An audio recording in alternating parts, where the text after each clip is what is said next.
Kombëtarja shqiptare ka zhvilluar seancën zyrtare stërvitore në stadiumin Skonto të Rigës pas ditën e së hënës, pas konferencës zyrtare për median të trajnerit Silvinjo dhe mesfushorit Kristian Aslani, kuqezinjtë zbritën në fushë dhe u stërvitën për rreth një orë. Vetëm mbrojtësi Arlinda Jeti është stërvitur veçmas për shkak të një shqetësimi muskulor në kofshën e majtë dhe po mbahet në vëzhgim nga stafi mjekësor. Gjendja e tij mbetet për të vlerësuar dhe sot do të vendoset nëse do të jetë i gatshëm për sfidën me Letonin.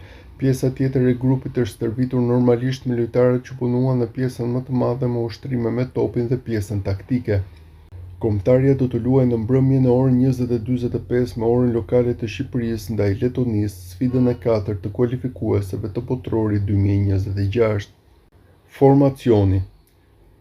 Me një ndeshje shumë të mirë kundër Serbisë, Strakosha konfirmoi se reflekset e tij janë aty pavarësisht minutave të pakta. Ai mbetet numri 1 tashmë në kombëtare.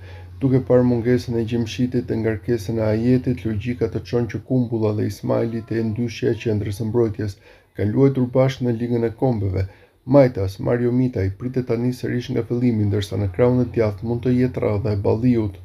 Një mesfushë re me Aslanin dhe Shehun duket se i ka fituar zemrën Silvinjos, i besoi kundër Serbisë dhe nëse Shehu nuk ka ndonjë shqetësim, ai do të jetë sërish nga minuta e parë. Duke vlerësuar gjendjen e Qazim Laçit, mund të jetë ai ose Nedim Bajrami në atë pozicion, duke qenë se duhet më shumë aftësi krijuese.